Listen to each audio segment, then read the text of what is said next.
Good morning. Start your day informed and ahead. Today is Tuesday, the 23rd of June. I'm Angela Lagunsad Castro. And I'm Cheska Litoncala. We are bringing you the perfect mix of the headlines you need and the conversations that shape your day. From the news desk to the digital space, we have got you covered. I'm Pauline Verzosa, and welcome to Morning Matters. Let's begin with the latest development on the school shooting incident in Tacloban City. President Bongbong Marcos has ordered a thorough investigation into the tragedy. In a statement, Palace Press Officer Claire Castro said the president was deeply saddened by the tragedy and wants a full account of what happened. 3 teenage students were killed in the attack while over 10 others were injured. One of the victims remains in critical condition as of Monday afternoon. Meanwhile, Tacloban police are looking into a possible bullying incident as a trigger behind the shooting. Authorities said the suspects allegedly claimed they were the ones being bullied. The Department of Education has also started providing post-trauma debriefing sessions for survivors, including students and teachers affected by the incident. Yung school is marami siyang entrance and exit and they only have one security guard na na-deploy. Tapos during the time of incident, nandun sa guard post yung security na at around 9 a.m. Kaya siguro hindi nila masyadong strictly na implement yung frisking. Ngayon mayroong ginagawa tayong mga psychological first aid sa mga teachers kasi nandito pa yung mga teachers. They were also traumatized. And tomorrow and on Wednesday magkakaroon tayo ng psychological first aid sa mga learners natin. Oo. So yung mga victims naman, yung family ng mga victims, meron na kaming pinapunta doon na mga personnel from the Department of Education para ma-assist sila.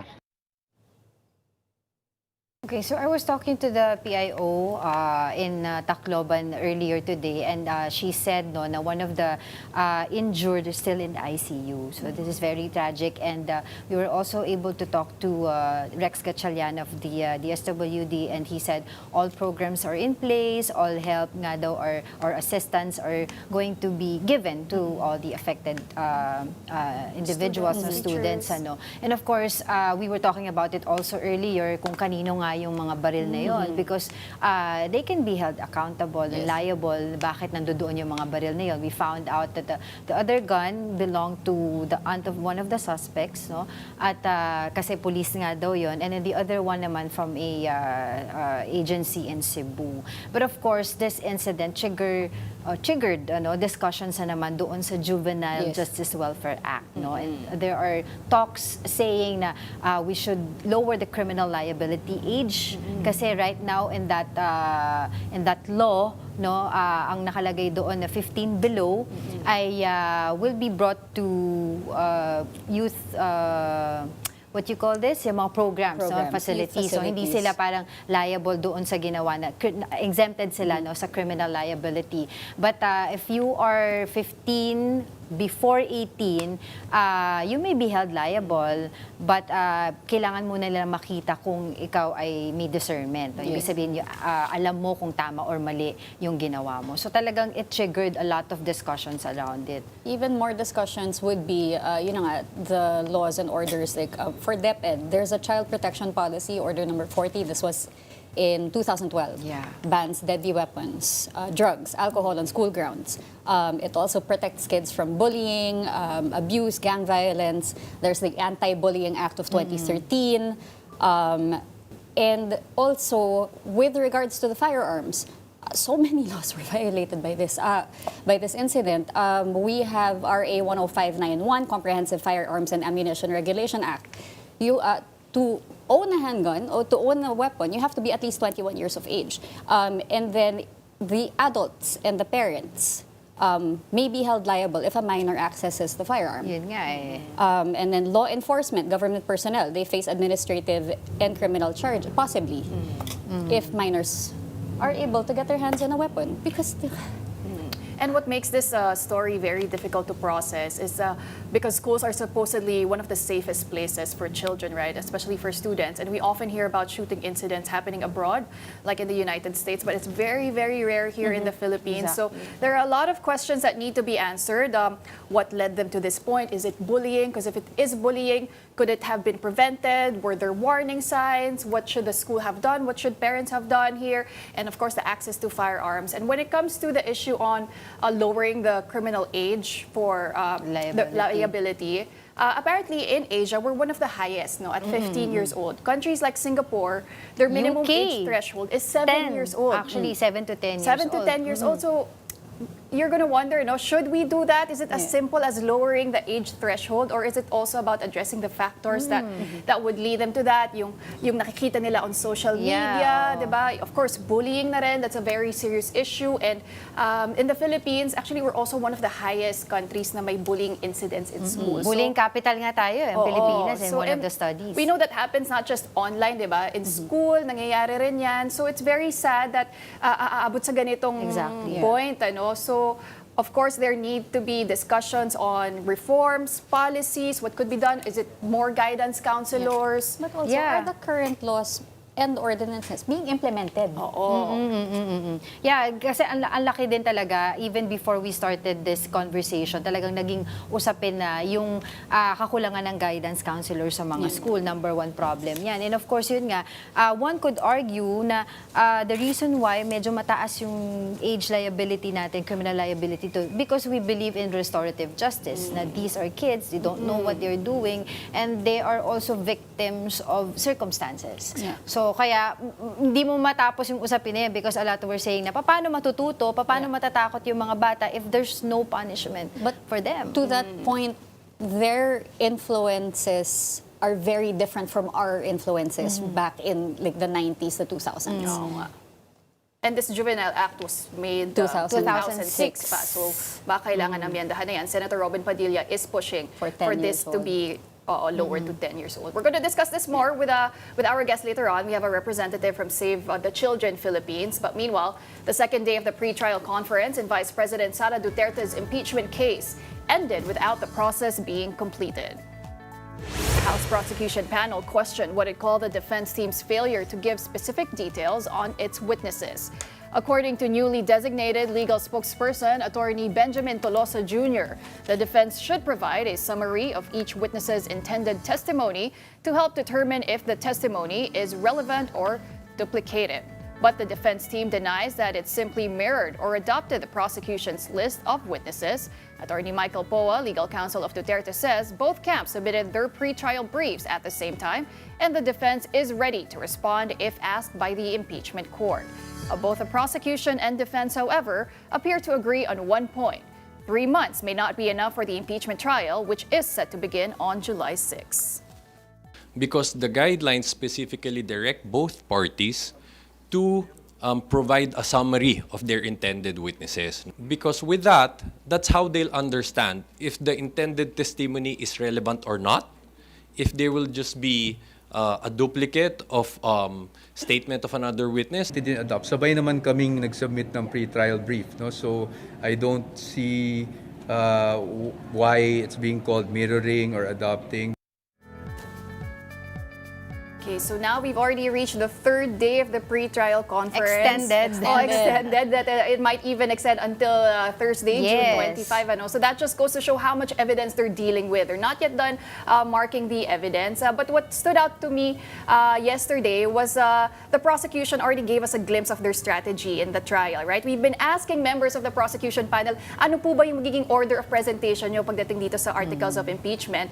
And yesterday, they already manifested the sequence by which they intend to present it, and they will be starting with article number 4 on grave threats. Sabi ng prosecution panel here, this is the least contentious allegation in terms of factual issues, and they expect this article to be very straightforward, very quick, right? Because the evidence is already there, and then they will slowly build up to more complex issues, allegations. No, so after the grave threats, they will discuss the misuse of confidential funds, the alleged bribery, and finally the unexplained wealth of Vice President Sara Duterte, which we know could be very complex. And it will be dealing with her SALN, with her bank records, potentially her tax records as well. Baka buksan na nila dito yung green box. From the BIR. So that's what we know as of now, but this is still subject to the approval of the Senate Impeachment Court. And as both sides have already mentioned, we expect this to be a very long trial. It's not going to take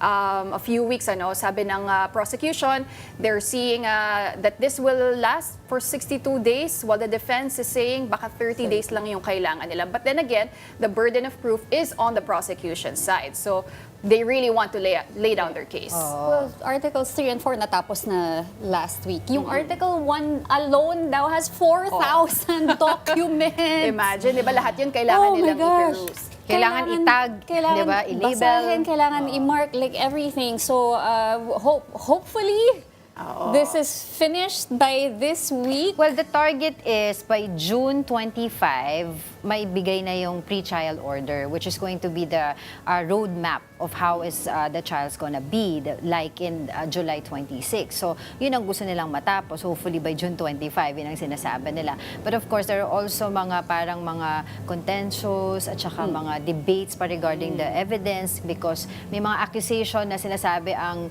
prosecution, ay ang defense, ginaya, minirror lang yung mga witnesses and evidence ng prosecution. That's why the prosecution panel is asking the Senate Impeachment Court to compel the defense na pangalanan ninyo, ayusin nyo, isa-isahin ninyo, i-detail nito yung mga kung ano yung plano nyong gawin doon sa mga witnesses that are the same with us. So, yun ang But sinasabi along with nila. that, surprise witnesses daw will be allowed. Yes. Oo, As long as may 3-day notice from the parties involved. So, we'll see what's going to happen. Tuloy-tuloy naman yan, July 6. But of course, they have yet to tackle or make a decision doon sa usapin ng who is going to be the presiding officer. All right, we now move to another issue. Former Ateneo Blue Eagles head coach Tab Baldwin failed to appear before the National Bureau of Investigation for the third time on Monday. Baldwin has not issued any explanation for his latest absence. In his first missed appearance, the resigned coach said he was not in good condition. For his second rescheduling, he cited a prior commitment with the PNP Criminal Investigation and Detection Group. Baldwin is expected to face the NBI today, June 23.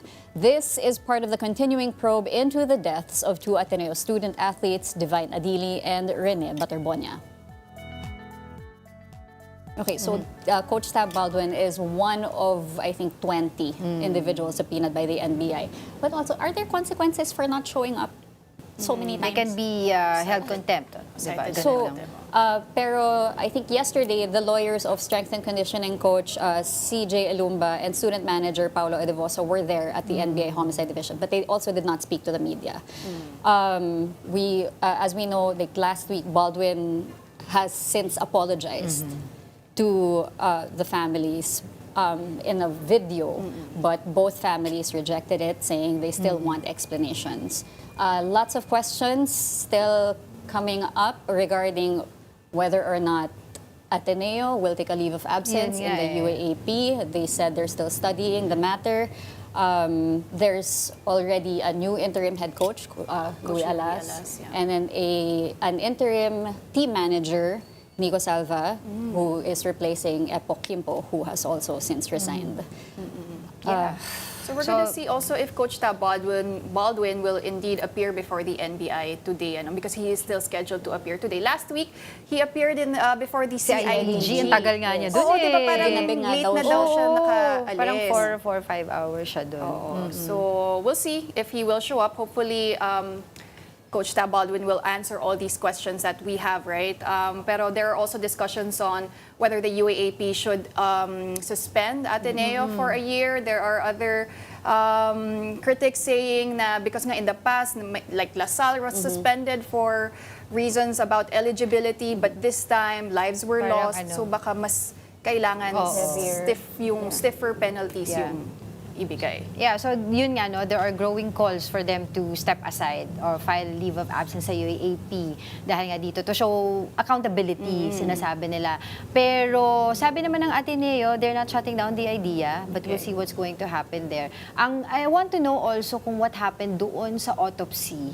Kasi I remember the families of both Baterbonia and Adili requested for an autopsy. But right now, yung mga labi ni Adili is on the way to Nigeria. of course, malilibing na rin si Rene Baterbonia doon sa province nila.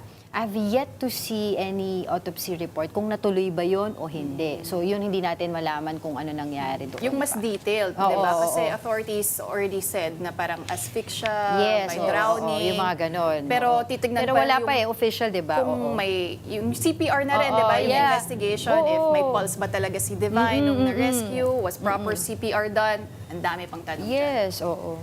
All right, don't go away. Morning Matters will be back after a short break.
Welcome back. You're still watching Morning Matters here on One News. And now for the latest in the weather, Tropical Cyclone Francisco has developed into a super typhoon. It was last spotted 410 kilometers east of Apari, Cagayan, and the super typhoon maintained its sustained winds of 185 kilometers per hour and gustiness of up to 230 kph. Francisco may start gradually weakening from Tuesday afternoon as it starts recurving east of the Batanes-Babuyan area due to unfavorable conditions in northern Philippine Sea. Moderate to heavy rains may be experienced in Batanes and Cagayan due to Francisco's rain bands, and in Occidental Mindoro, Palawan, and Antique due to the habagat. Meanwhile, watershed management and climate change adaptation expert Dr. Rex Victor Cruz said worsening floods are not caused by heavier rainfall alone, but by the continued degradation of natural flood buffers. In an interview with The Big Story, Cruz explained that the loss of forest, wetlands, and other natural barriers has weakened the environment's ability to absorb and slow down flood waters. He also noted that Metro Manila's flooding problem is driven by multiple factors, including river overflow, clogged drainage systems, and surface runoff worsened by heavily concreted areas and solid waste. Cruz stressed that long-term solutions must combine engineering measures with nature-based approaches such as reforestation and stream bank rehabilitation, along with stronger coordination among government agencies. Structural measures, engineering measures, they have important roles to play, because other people are saying, maybe it's not working very well, and we need to resort to nature-based solutions. No? Both of them are, they have their functions to. They can be complementary. That's right. They can be blended, and they can be more effective actually when they go together. Now, that is one way. But what's a nature-based solution that's not too costly that can be effective? Yeah, nature-based solution, examples of that will be reforestation, for instance, where you try to put back the forest, up there in the Sierra Madre. in the Sierra Madre, where most of the forests Is have that been. being done? Sorry? Is that being done? Yeah, I think the government is But still not working on as that. fast. Not as fast, and not as not as effective or efficient as we want them. But the government is doing its best. And then also stream bank rehabilitation. Now, stream banks are supposed to have what we call the riparian vegetation that grows along the stream. Vegetation. Yeah, along the stream banks, but Not concrete. not concrete. Stream but bank, what's it called, Dr. Cruz? stream banks, river banks, riparian. That's Riparian. riparian zones. And the trial continues before the Sandigan Bayan against former lawmaker Zaldico and his co-accused over the substandard flood control project in Nauhan Oriental, Mindoro. And for more details, let's go to our mobile journalist, Arles de los Santos. Arles, what can we expect today? Yes, Pauline, ngayong araw ay inaasahan natin na humarap nga yung pinakauna na defense witness ng mga kapwa-akusado ng pugante at dating mababata sa Saldico kaugnay ng maanomalyang flood control project sa Nauhan Oriental, Mindoro na nakakahalaga ng mahigit 200 milyong piso. No? Patuloy ang pagulong nitong kaso na ito, Pauline, kung saan nananatiling at large nga si Ko, maging yung mga bahagi or miyembro ng Sunwest Incorporated na kasama sa mga kinasuhan ng malversation kaugnaya ng flood control scandal ng ating pamahalaan. Actually, Purina, nakatakda na mag-start ng 8:30 a.m. yung paglilitis o yung hearing at presentation ng defense witness, pero sa ngayon ay hindi pa ito nagsisimula. No? Pero dumating na rito yung mga kapwa-akusado ni Ko na ngayon ay nakapiit na nga sa Quezon City Jail, sa Payatas at sa iba pa na mga kulungan para naman doon sa mga kababaihan. At ngayon ay inaasahan na haharap si Dennis Abagon, Chief Quality Assurance and Hydrology Division ng DPWH na kasama sa mga kapwa-akusado din ni Ko para sa kanyang malversation case. Arles, ano naman ang latest doon sa motion ng ilang co-accused na mag-inhibit ang ilang mga justices dito sa malversation case na kanilang kinahaharap? Sa ngayon, Pauline, ay hinihintay pa rin natin ang desisyon dyan sa pag-inhibit ng mga kaso. Ang huling natin nakalap patungkol dito sa malversation case ay hiniling ng mga kapwa-akusado ni Ko na ibasura o magkaroon ng demurrer para sa mga alegasyon at kaso sa kanila na hindi rin pinagbigyan ng 6th Division ng Sandigan Bayan. Pauline. Okay, aside from that, Arles, may iba pa ba tayong dapat abangan today sa Sandigan Bayan? Ngayong araw, Pauline, actually dito lamang itong pader na ito sa aking likuran. Dito naman ngayon ay nagumugulong na yung para naman sa malversation case ni dating Senador Bong Revilla para sa umano'y Ghost Flood Control Project sa Pandibulacan na nakakahalaga ng 92.8 million pesos. Ngayong araw ay 2 testigo mula sa prosekusyon ang nakatakdang humarap. At isa dyan si Eljun Humamila, custodian mula sa Commission on Audit Fraud Audit Office. No? Inaasahan Pauline na magbibigay ito ng mga karagdagang mga ebidensya na posibleng magdiin kaya dating Senador Bong Revilla na ngayon ay wala matapos ang ipaalam sa korte na siya nga ay mag-inhibit para sa pagpapatuloy ng paglilitis sa kanya. Habang sa mga susunod pang araw ay tuloy-tuloy pa din yung pagharap ng mga testigo mula sa prosekusyon hanggang dumating yung kapareha sa nangyayari ngayon sa kaso kay Zaldico ng mga defense witnesses naman ang haharap dito. Kabukod dyan, sa paparating naman ng mga araw Pauline ay inaasahan natin na sa June 30 ay haharap dito muli sa Sandigan Bayan si Senator Jinggoy Estrada. Gayon din sa July 1 para sa kanyang graft and plunder cases, kaugnay pa rin ng flood control scandal ng ating pamahalaan na napapanahon lalo pat dumadalas na ang pag-ulan at nakikita ang maraming pagbaha sa iba't ibang bahagi ng bansa. Pauline. Arles, sumalang na sa pagdinig ng Sandigan Bayan. Itong si dating Bulacan 1st District Engineer Henry Alcantara dito sa kasong graft ni former Senator Bong Revilla. Ano ang mga isiniwalat ng testigong si Henry Alcantara? Ang nakita natin doon Pauline kahapon tila meron ngang in-house na mga contractor daw na nandoon sa kanilang opisina na kung saan nga sina umano'y dating Bulacan Assistant District Engineer Bryce Hernandez at mga kasama nito yung kasama sa mga personalidad na nag-ooperate nito kung saan nangihiram sila ng mga lisensya kagaya na lamang sa Sims Construction at yun yung ginagamit nila para makakuha ng mga proyekto at umabot nga raw sa 1.2 billion pesos na mga proyekto ang nakuha ng Sims na allegedly ay napunta doon sa kontrol o pangangalaga at pagpapatupad ni Bryce Hernandez. Pero hindi pa natin nakukuha ang tugon ni Bryce Hernandez dahil wala pang ipinepresenta the defense witness dito. And nang tinanong naman ng mga husgado kung paano ito nangyayari, aminado naman si Henry Alcantara na hindi raw ito tama. At kabukod dyan, bilang bahagi nga ng state witnesses at sa programa ng Witness Protection Program ng ating pamahalaan, ay nakatakda siya na magbalik ng pera. Inaasahan na nasa 300 million ang kanyang ibabalik bago matapos ang taon at so far nasa 181 million na ang kanyang naibabalik sa ating bansa. All right, thank you very much for those updates. That was mobile journalist Arles de los Santos reporting live from the Sandigan Bayan. In other news, residents of San Jose del Monte, Bulacan will gather along Quirino Highway for a protest against Prime Water, which continues to operate the city's water system. And for the details, mobile journalist Fatima Baduria is reporting live on the ground. Good morning, Fatima. Kamusta na ang sitwasyon dyan?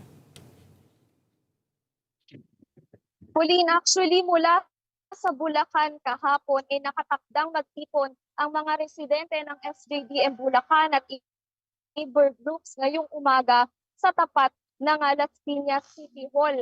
Dito nila gaganapin yung kanilang kilos protesta. Matatandaan kasi kamakailan na Regional Trial Court ng Las Piñas ang naglabas ng injunction para pigilan ang SJDM LGU para ipagpatuloy yung pangangasiwa sa kanilang tubig. Pero ayon kasi sa Confederation of City of San Jose del Monte Homeowners Association, nung makausap natin sila kahapon, hindi nila kinikilala ang jurisdiction ng Las Piñas Regional Trial Court dahil wala na raw sa Las Piñas ang principal office ng Prime Water, kundi nasa Taguig na. Actually, inaasahan nga natin ngayong araw, ngayong umaga, siguro mga ilang minuto, ay balak silipin ng mga residente ng San Jose del Monte at ang ilang labor groups yung address na nakalista online ng Prime Water dito sa Las Piñas, kung talagang bang nandito pa yung mga empleyado o talagang wala na sila dito at nandoon na yung tanggapan nila sa Taguig. Gusto kasi nilang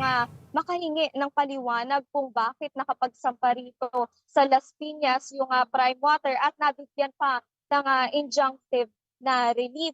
Ang sagot naman din ng SJDM LGU nang makausap natin sila kahapon, ayon kay SJDM City Administrator Rizal D. Mendoza, hindi rin nila kinikilala at wala raw jurisdiction ang Las Piñas Regional Trial Court kaya hindi ma-enforce ang injunction laban sa kanila. Simula rin naman daw nung mailabas yung injunction last week, hindi naman daw sinubukan ng Prime Water na bawiin yung kanilang pangangasiwa ng tubig, yung operations ng tubig. At ayon din kay City Admin Mendoza, marahil nakita rin daw nila yung territorial limit na ito. So nung makausap natin yung LGU kahapon, ayon sa kanila, tinuloy-tuloy na lang din daw nila yung pangangasiwa, yung operation sa tubig dahil hindi rin naman daw ito pwedeng mabakante, no? At kwento ng mga residente, madalas pa rin daw talagang mawala ng tubig pero tuloy-tuloy naman daw yung pagbibigay ng rasyon ng SJDM LGU, pati na rin yung mga repairs na kakailanganin. Pauline. All right, well, thank you very much. That was mobile journalist Fatima Baduria reporting. Don't go away because Money Talks with Kathy Yang is up next to get you ahead of the markets. I'm Pauline Verzosa. Stay tuned to One News.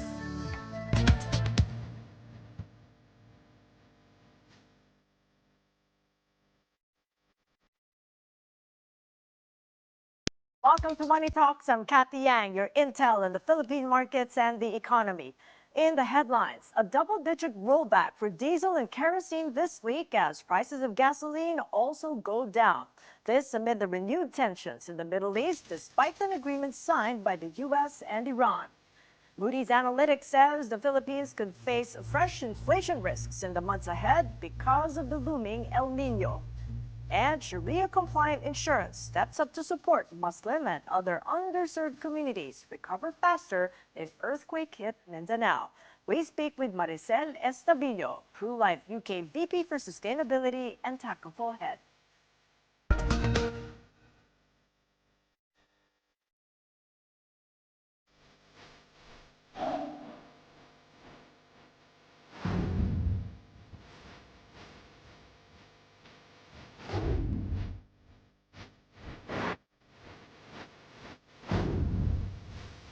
Big-time oil price rollbacks pushed through this Tuesday despite uncertainties hounding the peace talks between the U.S. and Iran. Effective today, diesel and kerosene will be cheaper by around 9 to 11 pesos, while gasoline by 3.90 to 5.90 pesos per liter. Energy Undersecretary Alessandro Sales says most diesel and gasoline in Metro Manila will now be sold below 70 pesos per liter. The rollback comes despite new tensions in the region over the weekend, with Iran threatening to close the Strait of Hormuz. Energy Secretary Sharon Garin says the government will not sit idly with the Strait of Hormuz still in an unpredictable state. There are reports that says there's peace. Then the next day, there's reports that there's bombings. And then the next day naman may closure. And then next day, inaalaw na naman. So DOE has always took the stand na taken the stand that we prepare for the worst. And for that, we are not letting up. Hindi po kami nagkakampante. So we cannot relax until it's very, very clear for us, very, very clear for our country that wala nang disruptions caused by the Middle East war. As the U.S. and Iran conclude the first round of peace talks, Washington has decided to lift oil sanctions against Iran. U.S. Vice President J.D. Vance also announces that Iran has agreed to bring back UN nuclear inspectors. But Iran's foreign ministry says the country has no new commitments regarding nuclear inspections. The International Atomic Energy Agency has no comment to dueling the claims. The Philippines is eyeing a $1.5 billion loan from the Asian Development Bank to help soften the impact of the Middle East war. Finance Secretary Frederick Go says the government intends to tap ADB's counter-cyclical support facility to fund response measures under the Uplift framework. The program aims to assist vulnerable sectors that may be hit by oil supply disruptions and other economic shocks. According to some economists, the proposed loan could serve as a precautionary buffer with limited impact on the country's debt position. The think tank Ibon Foundation warns the bigger concern remains the government's persistent deficits, rising debt service, and weak revenue collection. The government earlier declared a national energy emergency and activated Uplift to address the impact on the economy. Moody's Analytics says the Philippines could face fresh inflation risks in the months ahead, even as price pressures from recent energy shocks begin to ease. The firm said the country was among the hardest hit in the region by the Middle East conflict's impact on energy prices. While some analysts believe the worst of the inflation surge may be over, Moody's warned that the developing El Nino could create a new source of price pressures. It added hotter and drier conditions may reduce crop yields, tighten food supplies and drive food prices higher across the region. Pagasa earlier said El Nino conditions have emerged in the Pacific with an 80% chance of becoming a full-blown El Nino. Meanwhile, Moody's Ratings revised its outlook on the Philippine banking sector to negative. This comes just over 4 months after it affirmed a stable outlook on rated Philippine lenders. Moody's said the Middle East conflict could slow credit growth and weigh on asset quality. A negative outlook signals a possible credit rating downgrade for local banks over the next 12 to 18 months.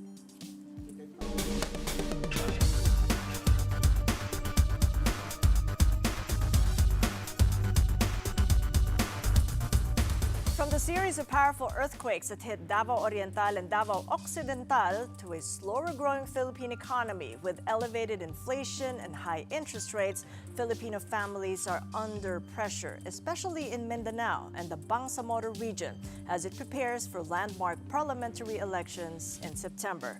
So how can a Sharia-compliant insurance or takaful help Muslim and other underserved communities recover faster and build long-term financial resilience? With us now for more is Maricel Estavillo, Pro-Life UK Vice President for Sustainability and Takaful Head. It's good seeing you, Maricel. Welcome to the program. Kathy. Thanks for having me. Sure. So first up, what does a Takaful Head do? What are your roles and responsibilities? And takaful meaning it's an Islamic form of insurance. Yes, so takaful is Sharia compliant insurance. It's not like your conventional insurance, although the means and the methods are different, but the intention is the same, which is financial protection. So takaful, it eliminates prohibitive elements in Islam, which are interest, uncertainty, and gambling. So that's why Muslim can actually avail of takaful because it's allowed in Islam. And there are certain guarantees that make it quite unique. But I just wanted to know how this is under the umbrella of sustainability, as you also hold the role of VP for Sustainability for Pro-Life. So takaful is under sustainability because it's our first commercial offering under sustainability. So under sustainability, we want to reach out to the underserved and unserved populations. And our Muslim population is one of those. So that's why we released takaful. The Philippines has at least 11 million Muslim Filipinos, but they could not avail of your conventional insurance because it's not allowed under Sharia. So that's why we launched takaful following the release of the regulation of our regulator, the Insurance Commission, that was released in 2024. And immediately we applied for a license. So that was in 2024. And last year, we launched the country's first family, meaning life, the equivalent of life insurance, family takaful offering. It's called Pro-Term Lindungi. Lindungi means Bahasa in both Bahasa Malaysia and Bahasa Indonesia, because Prudential has takaful businesses in both Indonesia and Malaysia. So how are your policyholders doing so far? We've seen earthquakes this month, back-to-back successive earthquakes. Presumably your policyholders needing that insurance right now and making that work for them in the Sharia-compliant manner. Yes, yes. Crisis like this, the more that the insurance and takaful become relevant. So it actually, that's why in Mindanao, we were in Zamboanga just last week. We were there for the financial management and digital and takaful summit because we also need takaful literacy first to increase the adoption. So we need to raise the awareness about takaful and also financial management. What are their needs? What are they claiming for right now? What are you seeing amongst those impacted in areas like Davao Oriental and Occidental?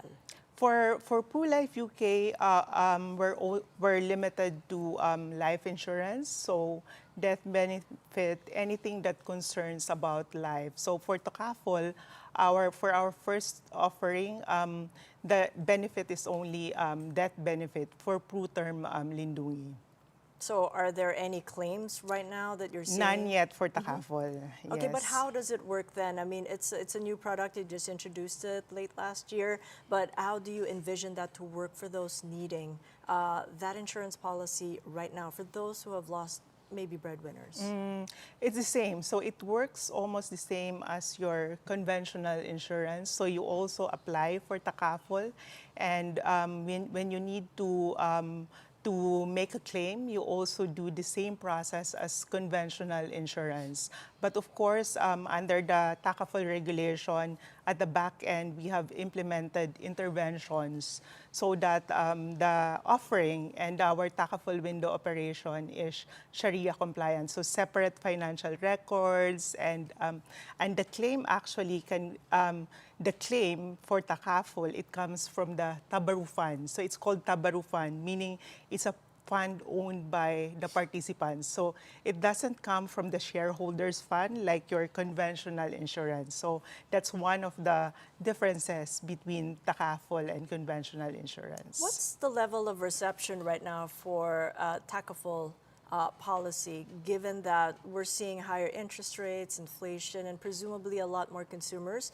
in Mindanao wanting to just save up for their daily expenses rather than for maybe an insurance policy? And how are you convincing them? You mentioned earlier that there's a lot of financial education that has to also come into play because this is Sharia compliance, which is a totally different kind of an approach to insurance. Yes, so for our first offering, Pru-Term Lindungi, we made it very accessible and affordable. So the contribution ranges from, depends on the age, from 250 pesos to 1,400. And that's already a coverage for 1 year, renewable. So it's very affordable and very accessible. Since we're targeting it for the underserved and unserved communities for our first for our first offering. Right, the underserved communities takes us to the farmers, the fishermen, and maybe the tricycle drivers. What do you say to critics who say this probably works well for somebody who works in an urban setting rather than those in the informal sector? Our first offering is digital. It's a digital Takaful offering so that we made it this way so that it will be more accessible to the mass population. So whether you're a tricycle driver or you're an office worker or you're a business man or a woman, you can avail of Takaful.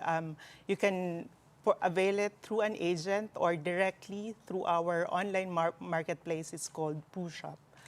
There is a landmark parliamentary election happening in the Barm area come September, and a lot of communities would want that peace dividend to come through, given that it's Sharia compliant compliance governance. What can a policy insurance like Takaful bring to a community that is looking for such peace dividends? Takaful, like the conventional insurance, it's a tool for risk management. It's financial protection. So it gives peace of mind to the community. So if you're a resident of Barm and you have this risk around you, the more that you are, the higher the incentive for you to get a Takaful for peace of mind, for protection, not only for yourself, but also for the community, since that's the concept of Takaful. It's built on mutual guarantee and donation also. So unlike the conventional insurance, you buy Takaful, you avail of Takaful because you want to protect others. So others outside, meaning these can be people outside of your family. This can be the people outside of your community. I wanted to pick up on 11 million. That's the potential customer base you have for Mindanao. How many policyholders do you now have coming from the time that you launched the product, and how many do you want that to be by the end of maybe this year and next? Yes. So we launched the product last year, in June last year, and so far the number has been encouraging, considering that this is the first time that the Philippines is actually hearing about takaful. So the Philippines right now, it's like Malaysia 44 years ago. So that's why we need to really invest in financial literacy, takaful literacy, because we realized that even among the Muslim population, they don't know about takaful. They know about the Sharia, but not the commercial, like the commercial and commercial aspect of Sharia. So commercial aspect of Sharia covers financial instruments that are allowed in Islam. So one of these is takaful, or the Sharia compliant financial protection. Could it be a limiting factor that this is a Sharia compliant product geared towards the Muslims, and considering the Philippines is predominantly Catholic, Christian? But the potential is actually big for the Philippines, because not everyone know, but we have the third largest Muslim population in ASEAN. So after Indonesia and Malaysia, the Philippines has the third biggest Muslim population. So the potential is there for takaful, and also takaful is, although it's designed for Muslim, it can be availed by everyone. So it's the same positioning elsewhere in Malaysia and Indonesia, and our financial regulators are also promoting takaful as a financial protection instrument that can be availed by everyone regardless of religion. As a final point, Maricel, where does PruLife want the Philippines to be in the world of Sharia compliant insurance in the ASEAN? As you made a mention, Malaysia's been ahead of us for 44 years. Where are we placed in the Philippines? So PruLife UK, as the leading, as the first to offer takaful, we're a member of the ASEAN Takaful and Retakaful Alliance, and we benefit from this community because they really want to help us to learn the lessons from their experience in takaful. So that's why we're in a good position to really be successful in this takaful in a shorter period of time, hopefully. All right. Well, thank you, and all the best in Thank you. your promotion of Sharia compliant policy. Maricel Estavilla of PruLife UK. You're watching Money Talks. Coming up, InstaPay and PesoNet transactions rose 44% to 13.18 trillion pesos from January to May. Keep it here on One News.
Welcome back to Money Talks. I'm Kathy Yang. Cashless transactions continued to increase in the first 5 months of the year.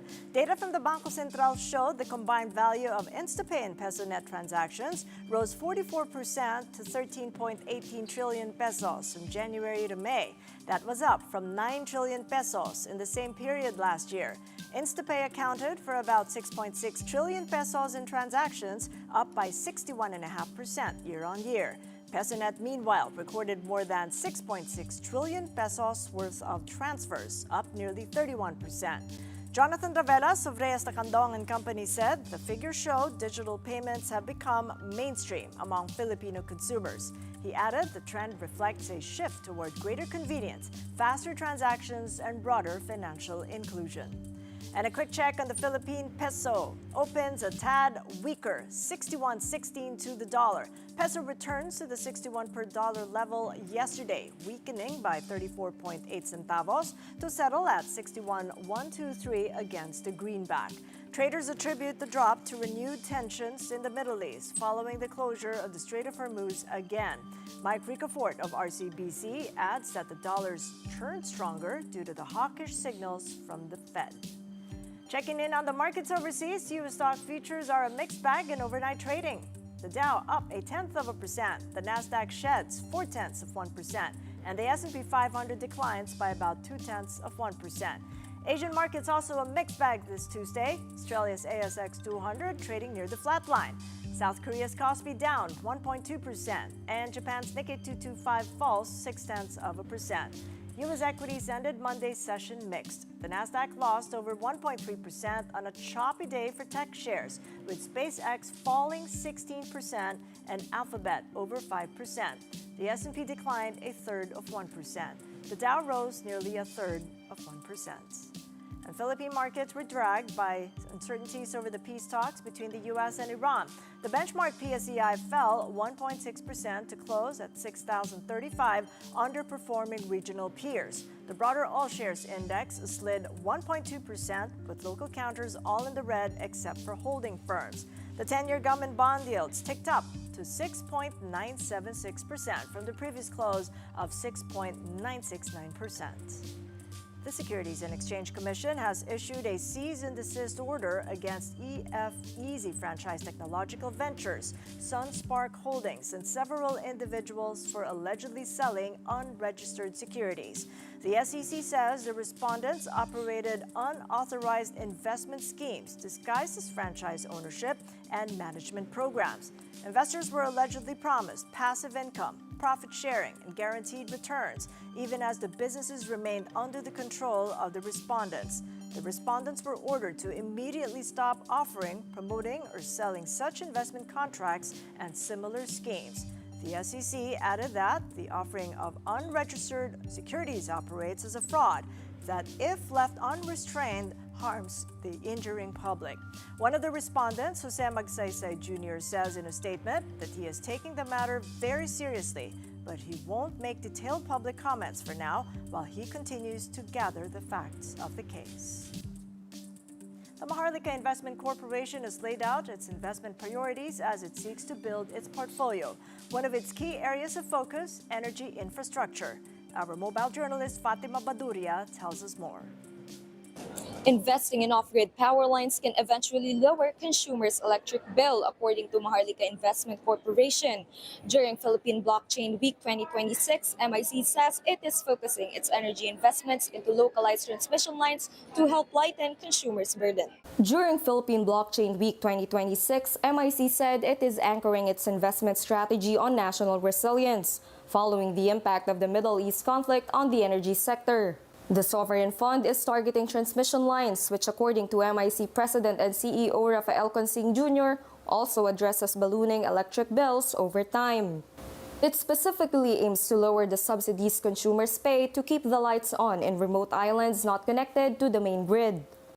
It comes out as a line item in our electricity bill called UCME. It stands for Universal Charges for Missionary Electrification. That costs roughly about 2.66% of our electricity bill. Last year, that subsidy was about 24.5 billion pesos. For next year, it could rise to about 44 billion pesos. So, do the math. you can imagine everyone's bills, you and I, are going to be higher. Consing explained that deploying infrastructure in unconnected sites will also help entrepreneurs of all sizes in rural areas. We wanted for capital formation to be enabled across the entire, I would say, business sizes, from the small entrepreneur all the way to big businesses in rural areas specifically. Okay? So that's where we focus. That's exactly why when it comes to energy, we're only going to be focused on line. While public skepticism lingers over the fund, he says institutional credibility cannot be rushed and insists on MIC's transparency. And I think also that trust is built over time. And we just have to give everyone time to trust us. Aside from energy, MIC will also be investing on agriculture and logistics as part of its efforts to help build national resilience. Kapatid Fatima Baduria, we are One News. In corporate news, PLDT takes the first step in listing its Vitro data centers with the hopes of raising as much as 24.2 billion pesos.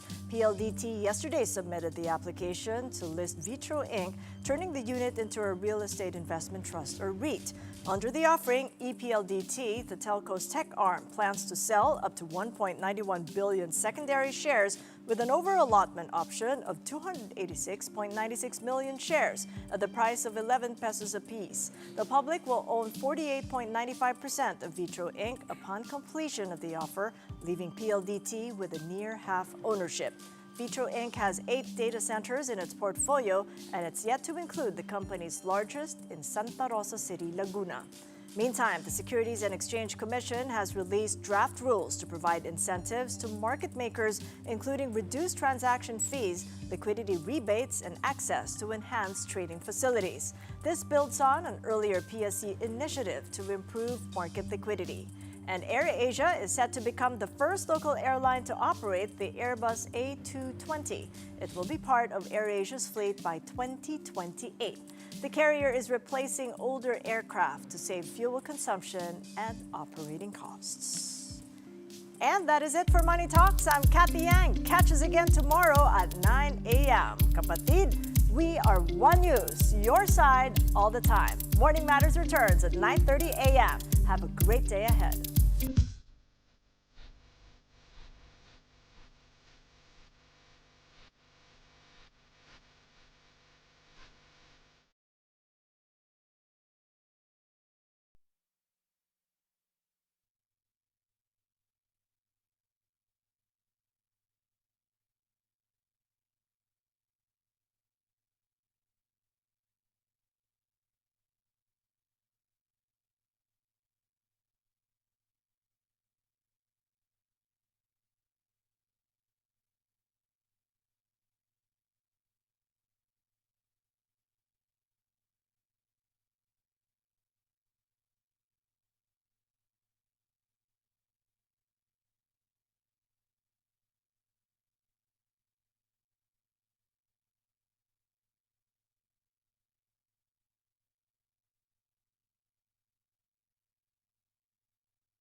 Good morning mga kapatid. I'm Angela Lagunsad Castro.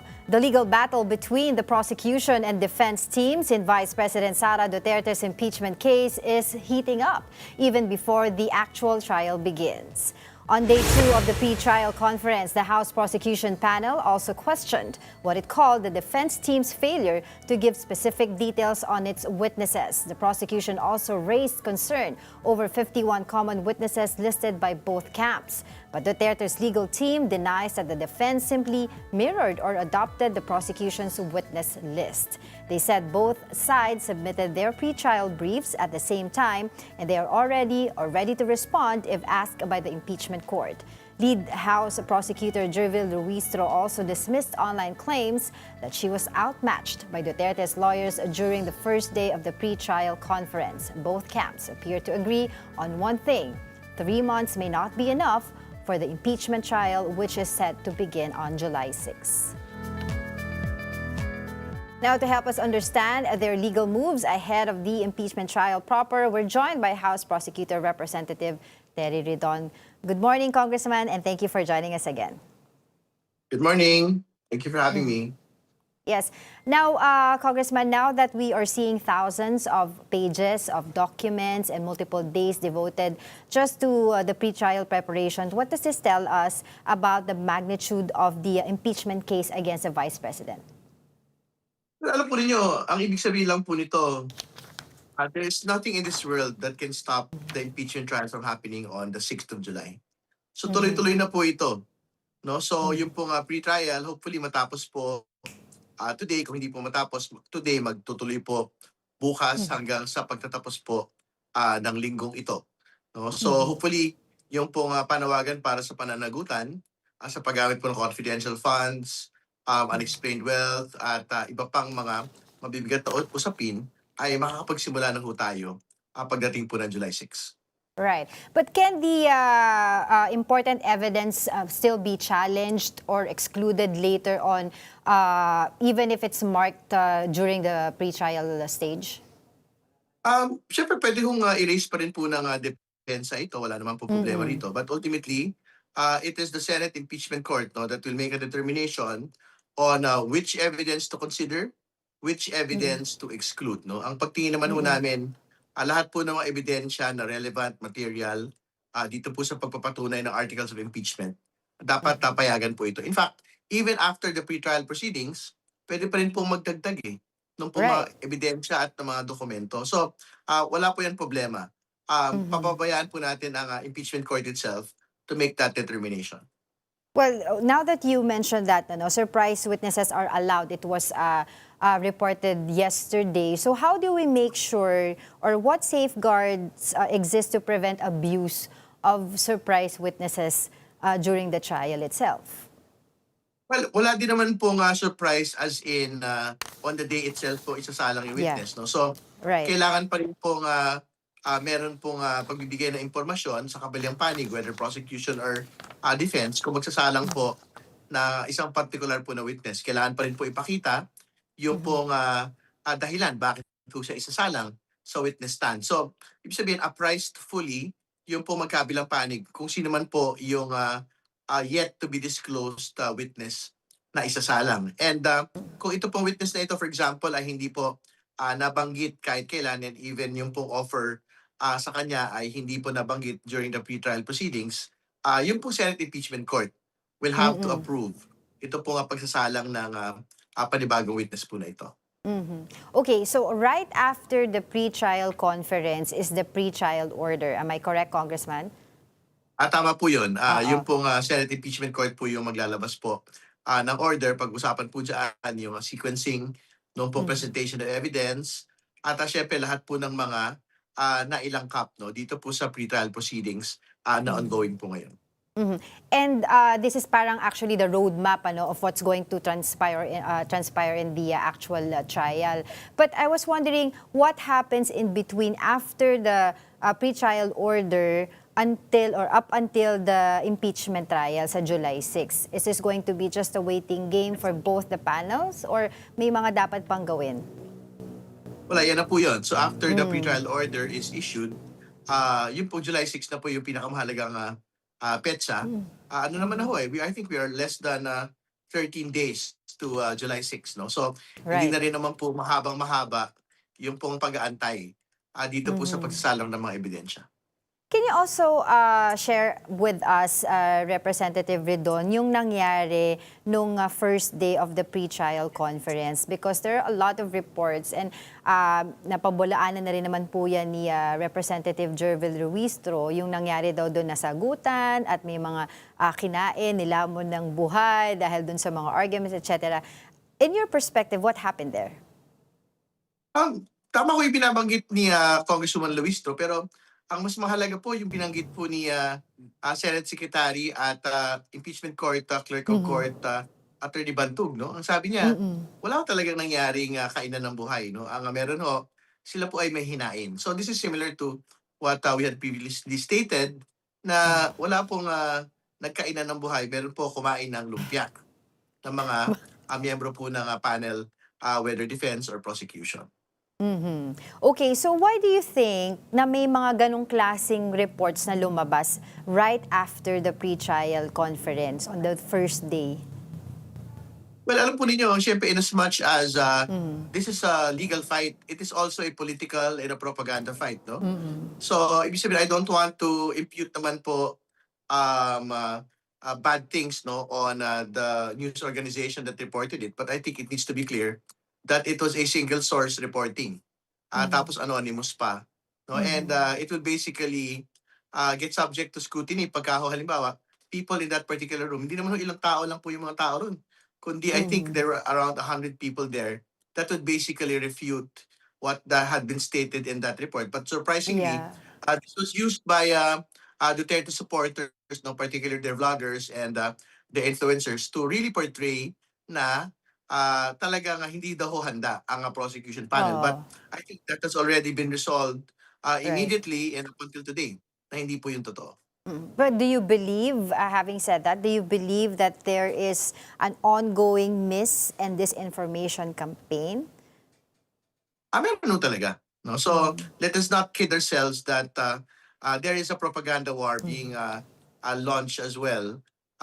Kasama po dito sa impeachment proceedings po na ito. Which is why, very important ho talaga na sumasabay yung pong prosecution panel doon sa paglilinaw, doon sa mga actual pong naging kaganapan sa lahat po ng aspeto ng proceedings po na ito. So, from today up until the 6th of July, I think that is something that we will most definitely undertake.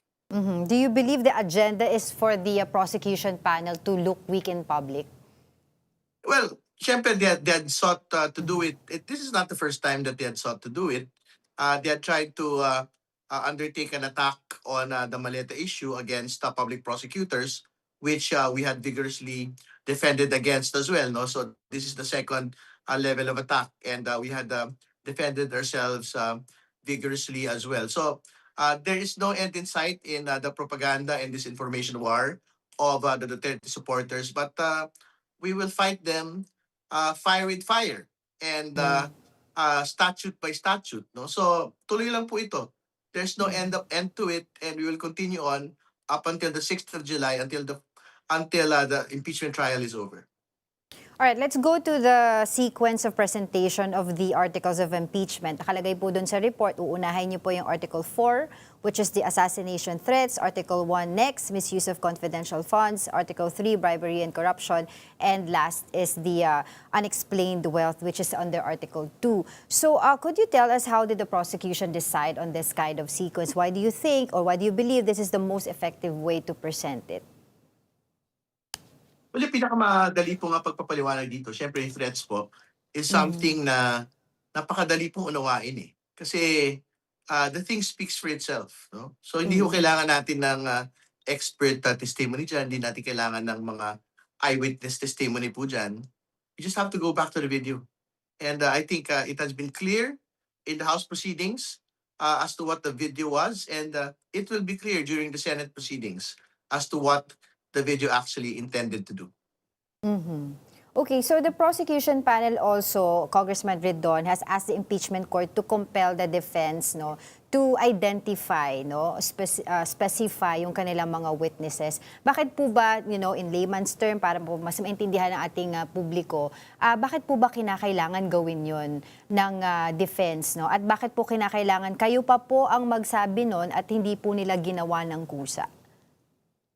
Well, I think ito po yung pagko-convey ng aming observations doon po sa mga inilista ho nilang witnesses. Kasi I think it needs to be clear na yung pong witness list, napakarami ho namin common witnesses. I think at least 52 yung pong common witnesses. And ang sinasabi namin, it looks like parang ginamit lang din po nila yung pong document and witness list that had been that had resulted from the House proceedings sa Justice Committee, no? So nakakatuwa 'yun kasi nga they're actually contesting the Justice Committee proceedings, hindi ba? Right. Tapos Yeah. gagamitin po nila yung pong mga dokumento at ebidensya na iniluwal nito pong proceedings po na ito. I think At that point needed to be made lang po in that particular comment. Right. And of course, we've also seen in the reports yung witnesses on the side of the defense na they're also saying na mirrored daw nung mga witnesses ng prosecution panel. Do you believe that is all, na kinopya lang ng defense yung inyong mga witnesses and evidence? I think yung more accurate na salita ay ginamit yung parehong set of documents and Right. witnesses, no? Kasi ang paliwanag nila, paano daw kokopyahin kung sinapit ko at the same time yung pre-trial brief? Sure, why not? No? Pero again, isa lang naman ho yung paggagalingan po ng mga document at witness list po na yun. For the most part, ang paggagalingan po nun, yung pong submission ng original impeachment complaint, yung pong mga dokumento at ebidensya na inilawal ng pong House Justice Committee proceedings. Ito pong dalawang bagay na ito, yung pong challenge mismo, jurisdictionally and constitutionally, ng defense panel, no? So, katawa-tawa na yan po din yung panggagalingan ng aktual na listahan ng kanila pang mga dokumento at ebidensya. Well, having said that, do you believe that talagang the defense lacks independent witnesses who can directly, contradict yung inyo pong mga pinresentang evidence din? Well, at this point, I don't want to say na kulang o sobra, no? Kasi that would go into the merits already. Yeah. Pero I think yung po observation lang po na meron kaming similar witnesses speaks a lot, and particularly on from a proceeding that the defense itself is actually questioning. No? So whether it would help their case, ultimately it will be the Senate Impeachment Court that will decide it, and also it is their strategy. So sila po yung bahala sa bagay po na yan. Sinabi po ni Attorney Tolosa Jr., yung inyo pong legal spokesperson ng prosecution panel, na ang defense daw po ay nag-try erase yung issue ng threshold voting sa impeachment. And do you believe that this could actually delay lang yung proseso ng pre-trial brief by doing that? Or do you also believe na dapat once and for all, masettle na yon bago pa mag-proceed sa trial, yung usapin na yun? Well, hindi naman. Ang totoo naman po, bahala po yung Senate Impeachment Court, no? Dito po sa determination kung ano ho ba yung actual na boto. So, as far as we're concerned, and it's something that we had been consistent on, you're preparing for 16 votes to convict the Vice President. So, yun po yung pinagbabatayan ho namin. But ultimately, if the Senate decides otherwise, whether to lower the threshold, lower the number of senators that are needed to convict, it is the Senate Impeachment Court that will make that determination, not the prosecution, not the defense. Right, but don't you think that this should be settled once and for all before mag-proceed yung trial? Or okay lang din na during the trial dun ma-resolve yung issue na yun? Sila ho yung mag-decision. Yung timing naman po is hindi ko contradictory yan doon sa takbo po ng paglilidis mismo. It is something that the Senate Impeachment Court can decide on at the start of the trial proceedings. It is something that the Senate Impeachment Court that can decide on at the end of trial proceedings if they're actually in fact ready to vote. No? So yan po ay bagay na we will leave it to the court themselves. Well, I've asked you many times already about the presiding officer sa impeachment, and you said mas focus kayo doon sa ebidensya ninyo at sa conviction nung kaso na yon, ano. Pero kahapon po nagkaroon ng pahayag si Senator Robin Hood Padilla na they will oppose, ano, the Senate minority will oppose if si Senator Chis Escudero ang maaari mag-preside ng impeachment trial. Your thoughts on that? Again, kami naman po ay handa, no, kung sino man po yung magiging presiding officer, whether it was former Senate President Alan Peter Cayetano, now Senate President Sherwin Gatchalian, and kung may mapipisil man pong iba ang Senate Impeachment Court, katulad po ni Senator Chis Escudero, wala ho tayong problema dyan. No? It is for them to make. So, ibig sabihin, if another Senator Judge, like Senator Judge Padilla, has concerns, no, as to Senator Cheese, it is something that they will have to resolve as a body. Kami naman po, we are neutral on that particular question. So what happens now, ano? Can you also educate us, the public, doon sa mangyayari sa mismong trial? Because the prosecution has asked for 62 trial dates, ano, to present your evidence, while the defense counsel naman is seeking for 30 trial dates. Paano po yun? Paano po magkakasundo doon sa haba, no, ng itatakbo ng kaso na ito, Congressman? Well, yung pinagbatayan po ng 67 trial dates, yung pong mga bilang din po ng witnesses po namin with the assumption, syempre, na one witness, one trial date, no? Pero ultimately, yung pong Senate Impeachment Court pa rin po yung magpapasya.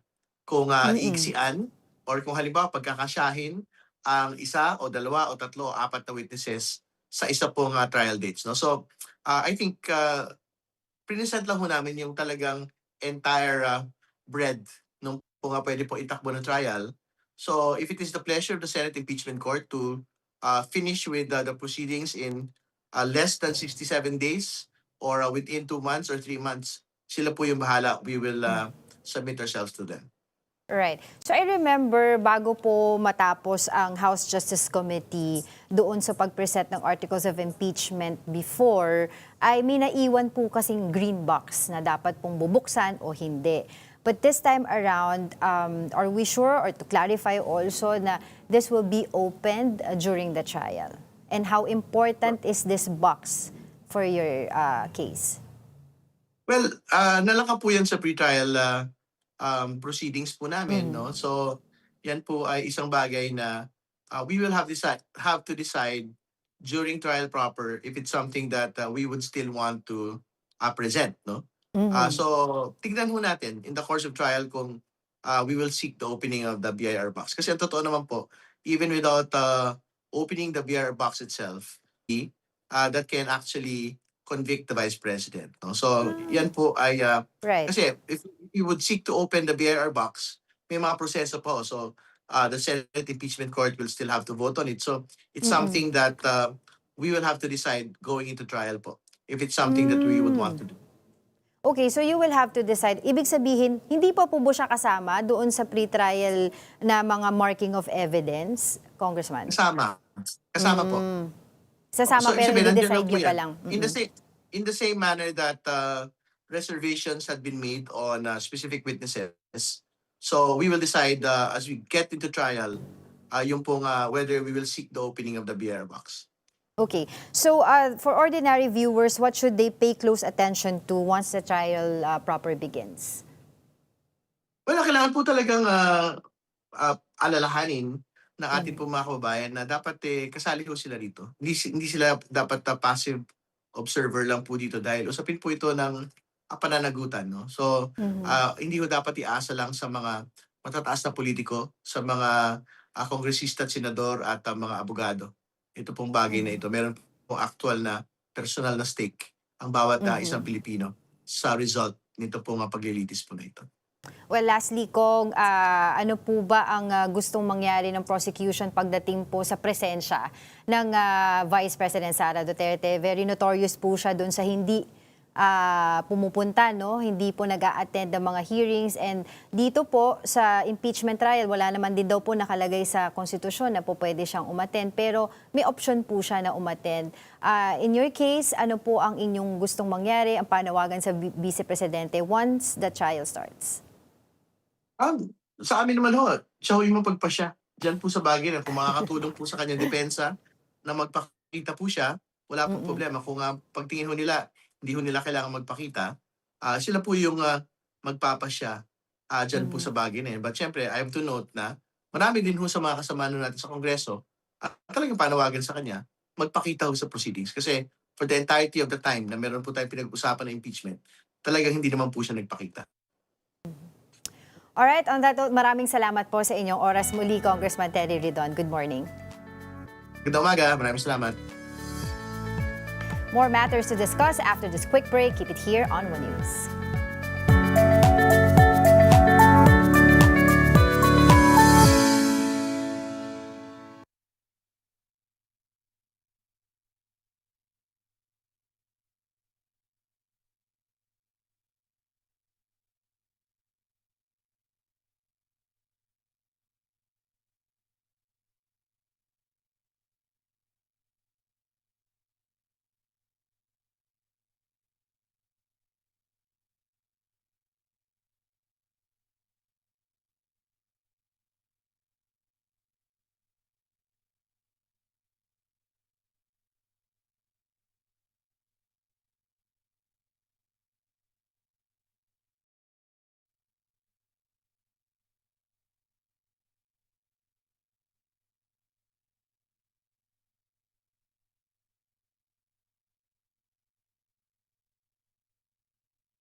Good morning. You're still watching Morning Matters here on One News.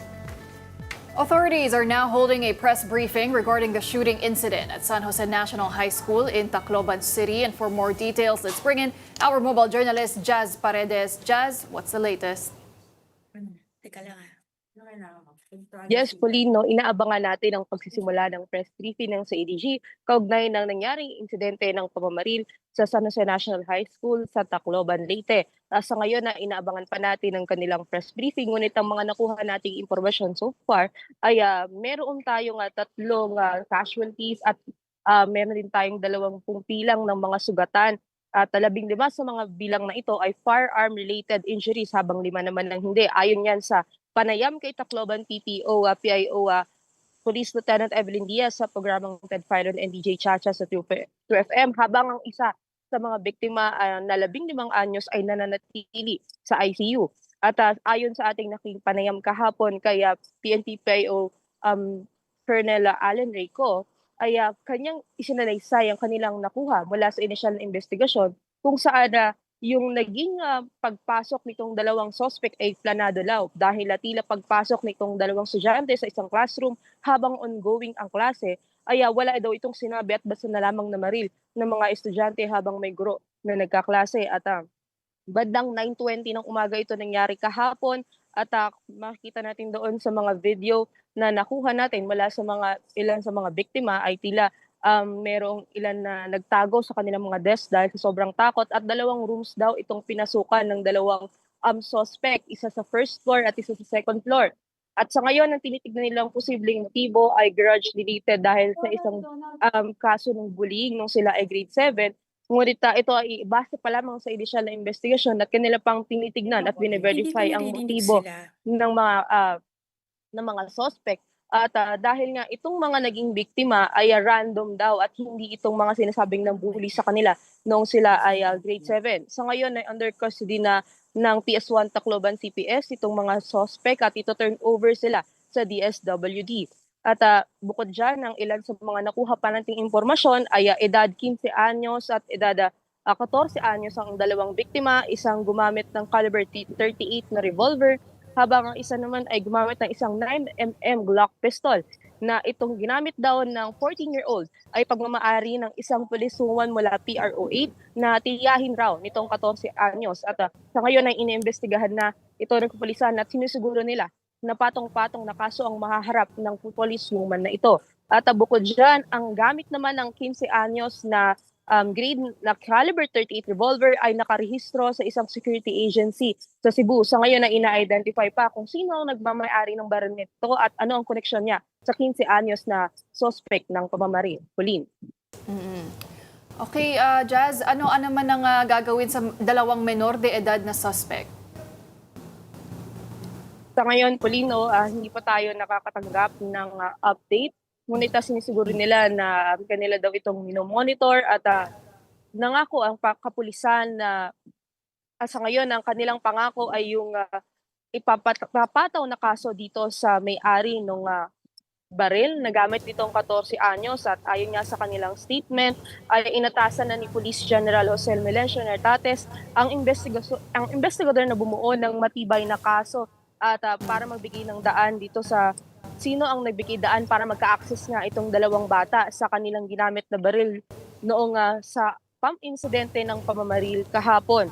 At sabi nga niya, with all the pieces of evidence available, I expect a solid course that can stand in court. Sa ngayon na hindi pa natin nakuha yung eksaktong ipapatong na kaso dito sa may-ari ng dito sa pulisuman na may-ari ng baril, ngunit malalaman natin yan mamaya sa press briefing at i-update natin kung ano yung magiging aksyon dito sa dalawang suspect ng pamamaril na kapwa mga minor de edad na alam natin ay sa juvenile justice law ay nakapailalim sila dahil 14 at 15 yung edad nila.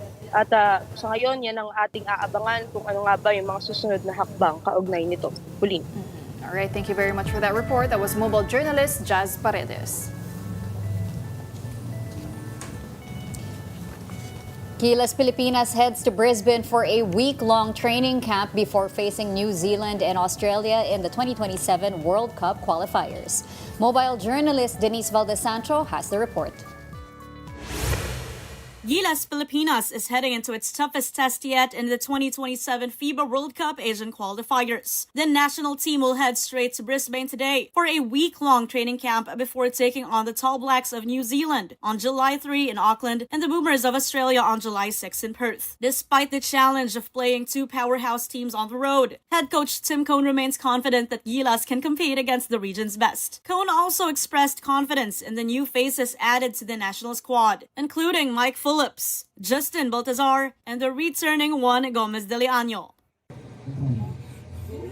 Well, we really look at guys and bring them in for a purpose. We don't just look at the talent and say, he's the most talented player there, so therefore we're going to get him.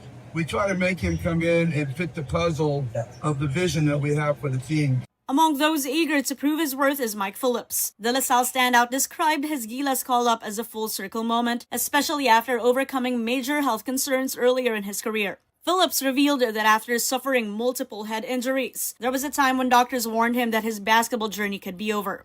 Napakamasaya po na sama mo sa Gilas na ito. Kumbaga, madaming full circle moment ngayon sa panahon na sa buhay mo na yun. Pagkakanta ko na yun po, malaking blessing mo talaga. So gusto ko talaga sulitin po yung bakato na yun at tutulungin ko po yung team kahit paano. Also reporting for national duty are PBA Commissioners Cup champions Justin Brownlee and RJ Abarientos, who are coming off a grueling final series with Barangay Ginebra. Hindi ka makakapag-no kapag tinawag ka ng Gilas Pilipinas at para maglaro sa bayan. So there's no reason para magpahinga, para ilaban to sa window na to. So Meanwhile, Brownlee knows exactly what to expect from New Zealand after their previous encounters. Yeah, they're a physical team, so we just want to be able to match their physicality and understand and know how to play through that. Talent and momentum from its recent success, Gilas Pilipinas now sets its sights on another possible upset for the July window of the 2027 FIBA World Cup Asian qualifiers. Mobile journalist Denise Valdesancho, We are One News. At this point, let's get the latest from the Senate. Mobile Journal Merimon Reyes is now reporting live on the ground. Merimon, what's the Senate's agenda today? Angela, good morning. Today is day 3 of the impeachment pretrial conference kasi hindi natapos kahapon at hindi daw kakayanin. Pero so far, from both the House Prosecution Panel and the defense team of Vice President Sara Duterte, ang nasabi sa atin, so far accomplished na sila sa Articles 3 and 4. 3 and 4, ito yung tungkol sa allegations that Vice President Sara Duterte bribed the Department of Education officials to circumvent procurement laws, while Article 4 refers to her alleged threat to assassinate President Ferdinand Marcos Jr., First Lady Liza Araneta Marcos, and then Speaker Martin Romualdez. Yung Articles 1 and 2 ang kailangan nilang matapos in due time. And itong dalawang article ay tungkol sa alleged misuse of public funds or yung confidential funds and yung unexplained wealth. And doon pa lang sa Article 1, around 4,000 documents yung kailangan nilang markahan. That includes yung evidence, yung testimonies, yung witnesses. And we are anticipating, ang sabi kasi ng Clerk of Court na si Attorney Ray Bantug, hopefully matapos daw hanggang today. And kanina lang nakapanayam din natin si Congressman Jervy Luistro and Attorney Michael Powa na pareho sila optimistic. Sana matapos agad-agad, pero nakikita nila baka hanggang bukas or until Thursday matatapos ang pre-trial conference. Angela. Dapat by June 25, sabi nila, dapat may pre-trial order na. Pero I was gonna ask you lang, Merimon, kailan ba magde-decide ang Senate Impeachment Court doon sa kung sino yung magiging presiding officer nila? Angela, while may talks na underway, kasi nung special session, nasabi ng majority bloc ni Senator Ping Lacson, napahapyawan ni Senator Rizon Teveros na tinitignan ng majority bloc na baka ipwesto si Senator Chis Escudero as presiding officer of the impeachment trial. Pero nothing is set into stone yet. It will be official and finalized pag nag-reconvene na sila as an impeachment court July 6, yung start ng impeachment trial. Kaya ang so far sabi kahapon ni Senate President Sherwin Gatchalian, so far daw, as far as he knows, siya ang magpe-preside bilang SP. Pero kung sakaling magkakaroon ng papalit sa kanya, kung si Senator Chisman to, lumulutang daw yung pangalan ni Senator Kiko Pangilinan, mapafinalize daw yan sa araw mismo ng start ng impeachment trial, kung saan magre-reconvene ang Senate as an impeachment court. Angela. All right, thank you so much, Mobile Journal. Merimon Reyes reporting live from the Senate. Stay tuned. Morning Matters returns after a quick break.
Good morning. You're still watching Morning Matters here on One News. As we know, 3 people were killed while over 10 others were injured in a shooting incident inside San Jose National High School in Tacloban City on Monday. 2 student suspects aged 14 and 15 are now in police custody.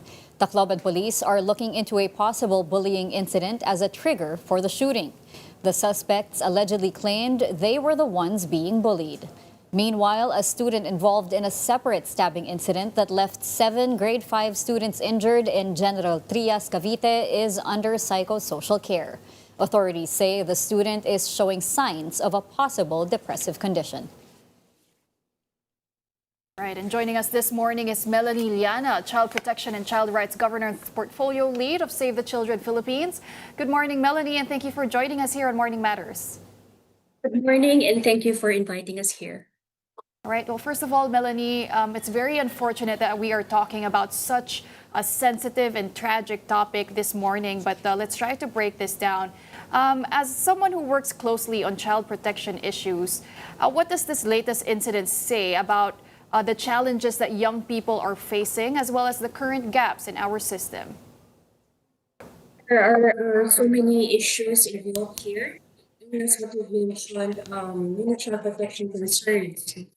First of all, is really one issue on the mental health of children, which clearly is an important issue that we should be talking about today. And then the second issue is really about bullying, which has been mentioned, that should be addressed.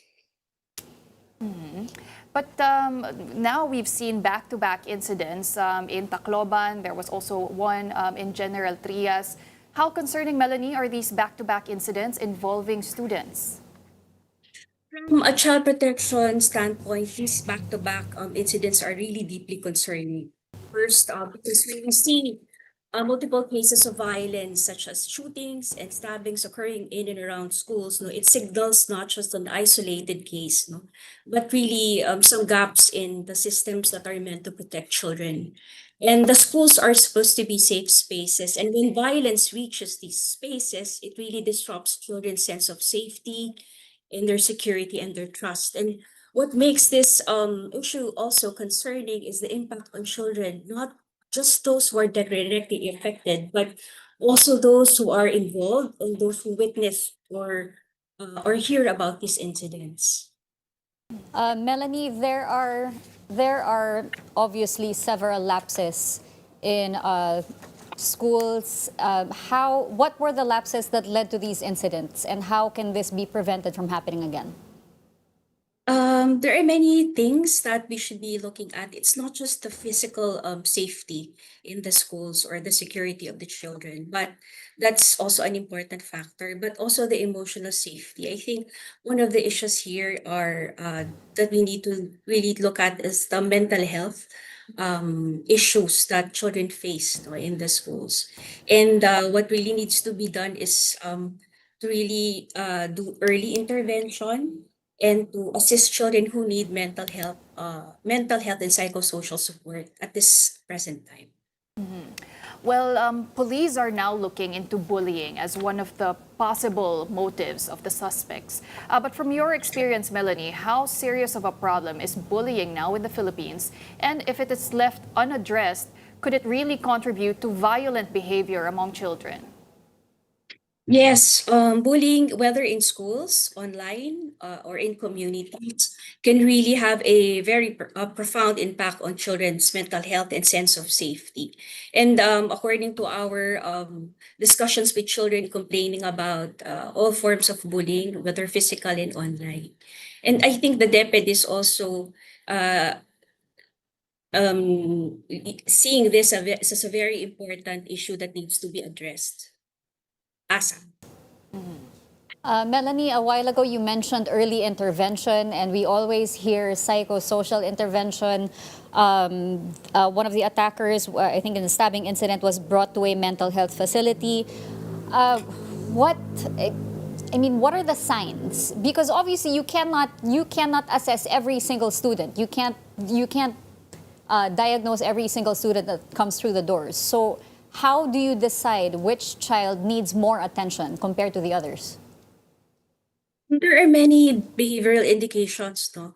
For instance, if the child is already showing signs of aggression, hurting others, or even feeling isolated, isolates himself or herself, that can be a signal where the child needs help and assistance. No? Or if the child is not performing in school. So that's also a signal, already a signal to teachers or to school personnel to really help the child and ask no what's happening and to provide support as needed. But Melanie, at the same time, are school officials, are parents also equipped to spot, to recognize these behaviors, these signs of distress among children, especially online? Because police are also saying that one of the suspects allegedly posted a video or a photograph of him showing the firearm, right? So how important is social media monitoring as well? And the ability of parents and officials to recognize that these behaviors could potentially lead to something more violent. Yeah, it's really very important for parents to provide guidance and supervise their children, especially if they're accessing the internet or the platforms. What we're doing now with Save the Children, we have a project we call Project Mind. It's really to have help children, parents, and even community and even the LGUs have mental health awareness, and also train the parents to identify, the red flags if their children are experiencing mental health and help them guide their children and support their children. We're also training teachers and social workers and other community members on psychological first aid so that when these types of incidents happen, we can provide early support to children and help them and refer them to. Especially for children. What are the options for parents when they notice these red flags? Where do they go? Who do they take their children to? Okay.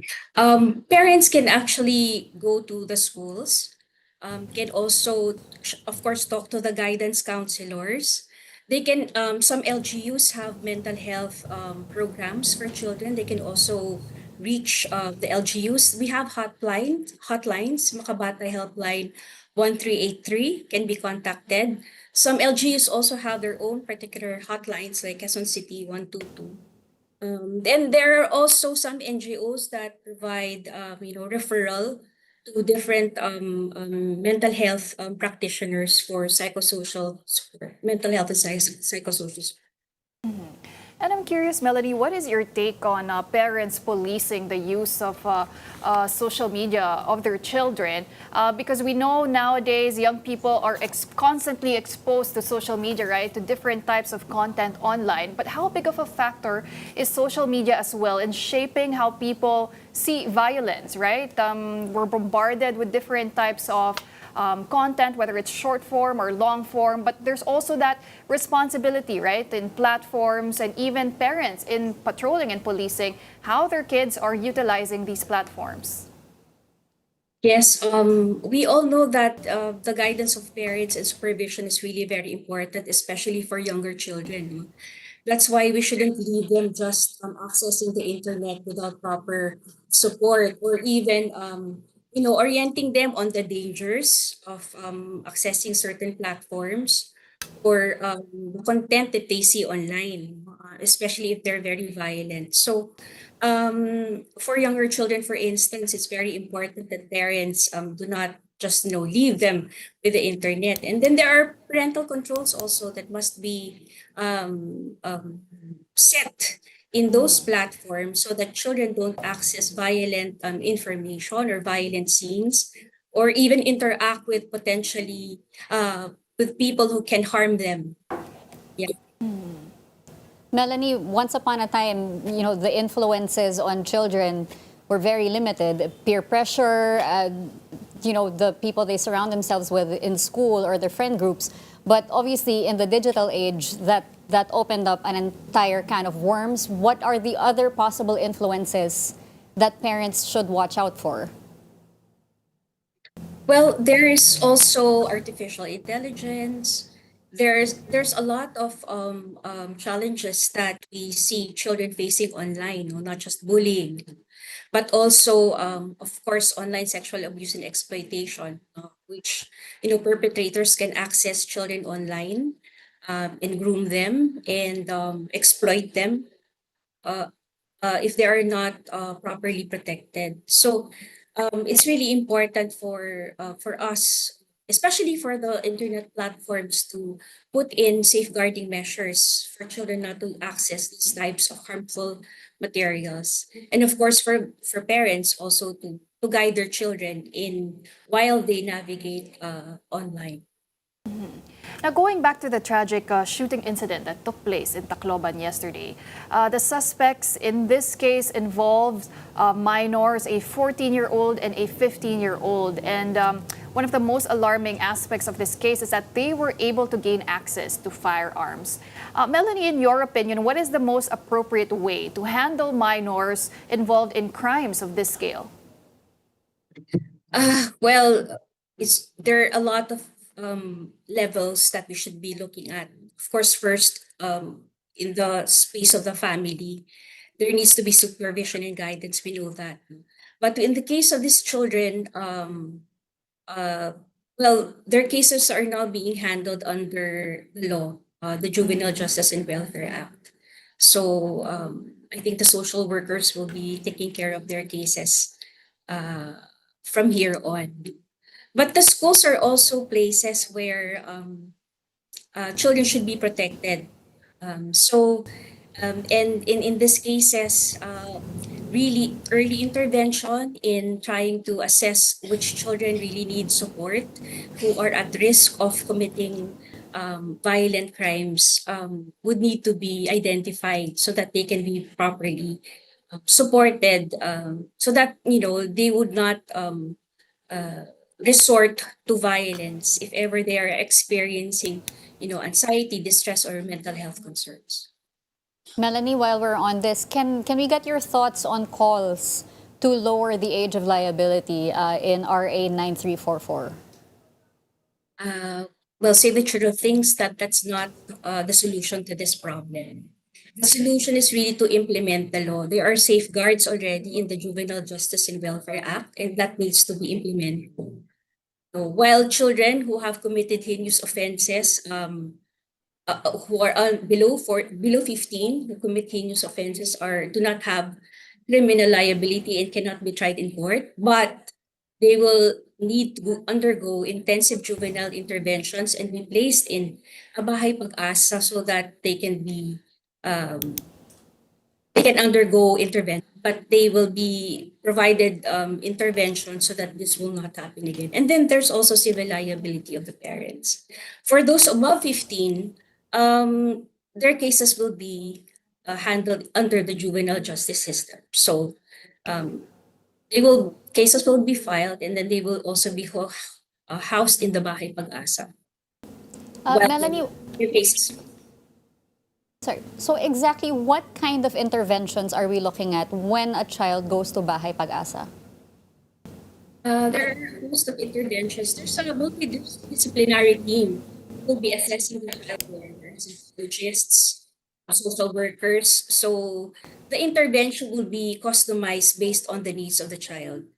And of course, the parents will also be included. So that can be for intervention, counseling, and other perhaps mental health support as well, and family group counseling, etc. Depending on what the situation is of the child and what interventions will be identified by the multidisciplinary team under the Bahay Pag-asa. Well, that's interesting, Melanie, because this incident has also renewed calls from certain groups and even Senator Robin Padilla to lower the age of criminal responsibility from 15 years old to 10 years old. And it's also interesting because in Asia, we actually have one of the highest ages, the minimum age thresholds at 15 years old. But you have countries like Singapore, where the threshold is at 7 years old, UK is at 10 years old. So you don't see any urgent need to revise our juvenile justice law and amend that. So for you, it's still on other factors and not solving it through the age alone. Yes, it's not with the age, it's really implementing the prevention and the interventions and even the rehabilitation component of the law should be implemented. Okay, now some are also asking Melanie if whether this incident could have been prevented had there been stricter security protocols in schools. Do you agree with that? And what are some of the practical steps that schools can take to ensure that their place will be a safe space for students and teachers? Yes, I think of course the physical safety measures helps to be able to determine whether dangerous weapons are going into the school. But also, it's not just the physical safety, but also the emotional safety of the children. Because I think prior to this children doing this, there are already signs. So there might have been signs that should have been identified to prevent this from further escalating. I think we need to identify the root cause of why these children did these things and why the violence. And if they have mental health concerns that should have been addressed, or they were crying for help, but they were not provided support, or if they were indeed bullying, but there was no intervention provided. So these things need to be identified because the school needs to be a safe space for all learners. And violence is really not should not happen in the schools. Melanie, in terms of mental health, again, the discussion on mental health always needs to be pushed because there are many people out there who are very resistant to the concept of taking care of your mental health. How would you encourage parents to prioritize mental health in their children? Well, I think this issue of mental health is really very important, not just for children, but for everyone, even for parents. Because if we don't take care of our mental health, it really impacts on how we act, on how we relate to other people, and then violence in this case. So very important to address the mental health concern, and I think this is one of the things that we really need to invest on. We have good mental health laws that need to be implemented. Like in the schools, we have a basic education mental health well-being and promotion act where it is mandated the school should have mental health programs, should have care centers where children can access counseling and other psychosocial support, that there should be guidance counselors and trained teachers who can do like psychological first aid to provide children with help. So I think we should really implement the law so that we can really support the learners and keep the school safe at all times. All right. Thank you so much for your time. Melanie Liana, Child Protection and Child Rights Governance Portfolio Lead of Save the Children Philippines. Hey, now don't go away because Morning Matters will be back after the short break. Keep it here.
Good morning mga kapatid. You're still watching Morning Matters. All right, now that will do it for today's news. But before we go, what are your key takeaways from our stories today? Well, of course, more than anything else, I'd like to, talk about the Tacloban incident, no? Because this really ignited a lot of serious questions. And of course, yung usapin tungkol doon sa Juvenile Justice and Welfare Act. And yun nga, it raises a lot of questions. Most recently, yung how should society hold young offenders accountable and at the same time giving them a chance to reform. And we also know the big role that the parents play here, diba? Guiding them in every aspect of life na makikita mo, there are factors kasi talaga contributing doon sa mental issues sa mga kabataan. Ngayon, you have social media, diba? You have peer pressure, you have everything else eh. As a mom, what are the most important factors that you look out for when it comes to your child?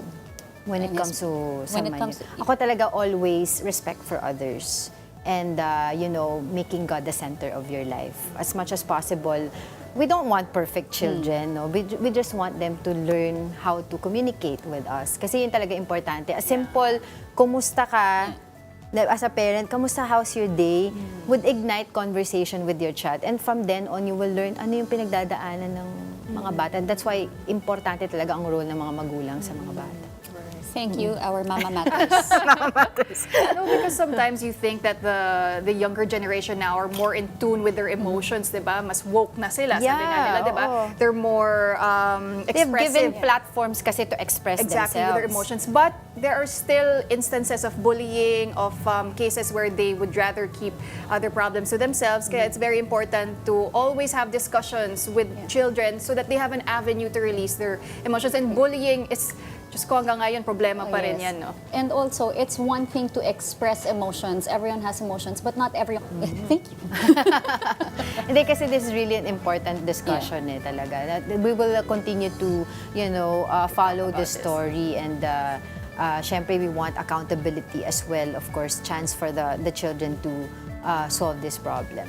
Alright, that wraps up today's episode of Morning Matters. I'm Angela Lagunsad Castro. We hope we've given you just the right start to your morning. I'm Cheska Litongcalo. Let's make the day matter. I'm Pauline Verzosa, and we'll see you again tomorrow. Kapatid, we're One News. All sides, all the time.